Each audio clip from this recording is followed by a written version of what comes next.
নমস্কাৰ এই মুহূৰ্তত আহি পৰিছে ৰাজ্যবাসীৰ কাৰণে কেইটামান বিগ ব্ৰেকিং নিউজ। আজি হৈছে 24 জুলাই। অসমৰ লগতে ভাৰতৰ বিভিন্ন প্ৰান্তৰ পৰা এনে ধৰণৰ খবৰবোৰ প্ৰতিদিনে চাবৰ কাৰণে চেনেলটো ছাবস্ক্ৰাইব কৰিবলৈ নাপাহৰিব। এই মুহূৰ্তত জনাই আছোঁ ৰাজ্যবাসীৰ কাৰণে এটা অতি ডাঙৰ খবৰ, কিয়নো ৰাজ্যত নাটনি হ'ব ৰন্ধন গেছৰ। অতিকে জৰুৰী খবৰ ৰাজ্যবাসীৰ কাৰণে, কিয়নো ৰাজ্যত আজিৰ পৰা নাটনি হ'ব ৰন্ধন গেছৰ। ৰাজ্যত নাটনি ৰন্ধন গেছ। সোমবাৰৰ পৰা অনিৰ্দিষ্ট কাললৈ বন্ধ থাকিব ৰন্ধন গেছৰ পৰিবহণ সেৱা। কিছু সময়ৰ পূৰ্বে সেই জাননী লাভ কৰা হৈছে। বন্ধ থাকিব 7টাকৈ ৰন্ধন গেছৰ প্ৰকল্পৰ পৰিবহণ সেৱা।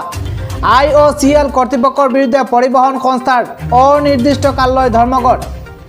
বন্ধ থাকিব উত্তৰ গুৱাহাটী, খৰপাৰা, মিৰ্জা, গোপানাৰী, তিনিচুকীয়া, বঙাইগাঁও, লগতে ডিমাপুৰ, শিলচৰ আৰু দুলিয়াজান বটলিং প্লাণ্টৰ সম্পূৰ্ণ পৰিবহণ সেৱা। ৰাজ্যবাসীৰ কাৰণে এটা অতি ডাঙৰ খবৰ, কিয়নো ৰন্ধন গেছ পুনৰ বন্ধ হ'ব অনিৰ্দিষ্ট কাললৈ। বন্ধৰ ফলত বটলিং প্লাণ্টৰ আবদ্ধ হৈ পৰিব কেইবা সহস্ৰাধিক ৰন্ধন গেছ কঢ়িওৱা বাহন।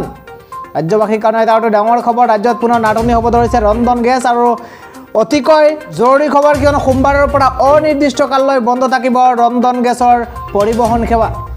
বন্ধ থাকিব 7টাকৈ ৰন্ধন গেছৰ প্ৰকল্পৰ পৰিবহণ সেৱা। আৰু ইতিমধ্যে IOCL কৰ্তৃপক্ষৰ বিৰুদ্ধে পৰিবহণ সংস্থাৰ অনিৰ্দিষ্ট কাললৈ ধৰ্মঘট।